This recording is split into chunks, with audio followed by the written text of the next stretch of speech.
My next patron question is from Graham, who wanted to know what happened to a specific type of comedy movie. After the directing duo of Jason Freberg and Aaron Seltzer soured the reputation of spoof movies during the 2000s decade, the genre seems rare nowadays. Do you think spoof movies can make a comeback, and what are your thoughts on them in general? It does seem like spoof movies, which there used to be plenty of, including from Mel Brooks, Zucker Abrams Zucker, and the Wayans brothers, are not seen as often as they used to be. I think there are a couple of reasons for that. Freberg and Seltzer certainly did not help, as viewers began to associate it with their style, which was not critically well received. They even seem to have disappeared, as their last film was released in 2015, and even though they announced they were going to make a Star Wars spoof a few years later, there have been no updates since then. Other spoof movies in a similar vein also came and went with little fanfare or box office.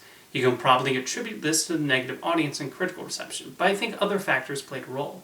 After all, these were somewhat inexpensive, so you would think there would be enough producers willing to take a chance on them. It was how Freberg and Seltzer were still able to make a few more, even after they were no longer backed by studios like 20th Century Fox and Lionsgate. I think YouTube is a major reason why. Anyone can immediately parody a movie within days of it being released, with channels like How It Should Have Ended specializing in movie parodies. Why pay to see a spoof in theaters or rent it on VOD when there are so many of them available for free on YouTube? I also think audiences tired of spoof movies that slightly tweaked a scene from another film but with more outrageous gags, which was the formula for a long time. Films also seem to showcase more self-awareness of tropes nowadays.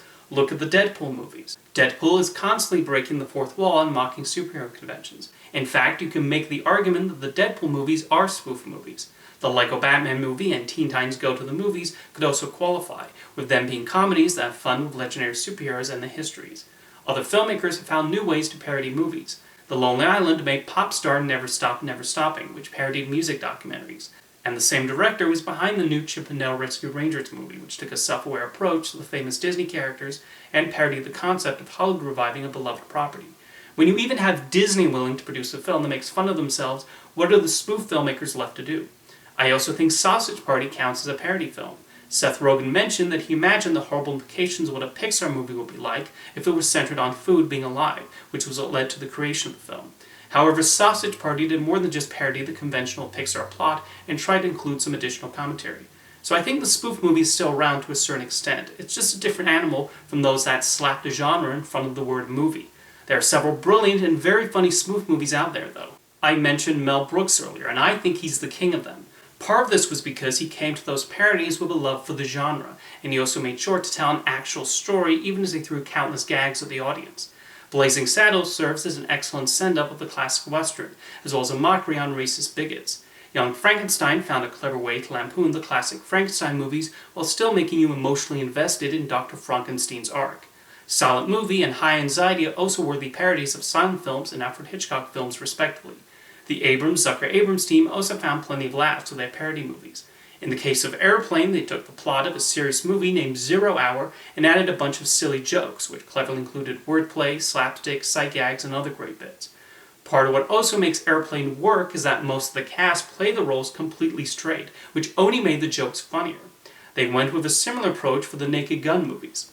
Monty Python did a couple of spoof movies too, namely Monty Python, the Holy Grail, and The Life of Brian.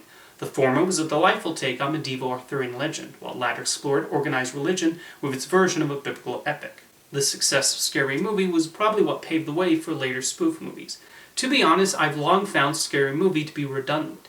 It was specifically parodying Scream, but Scream was already a self-aware satire with characters who were knowledgeable of and commented on horror movie tropes. All Scary Movie did was remake Scream and just add more vulgar humor and outlandish gags. I've not seen the sequels, though, so maybe they chose better targets to lampoon. Around that time, there was also Not Another teen movie. That one primarily parodied She's All That, and there's a lot of comedy they can mine from that. However, it also mostly went for crude jokes and not much else. Great musical number in the third act, though. I think that also hurts spoof movies. At a certain point, it became a gross-out contest, and you need smarter jokes than those. In the end, I think if you're going to do a parody, have something clever to say, and do more than just slightly tweak scenes with cruder gags. Or you can go the stupid route. After all, the right silly bit can be hilarious, but even those require some form of wit. Thank you for your question, Graham.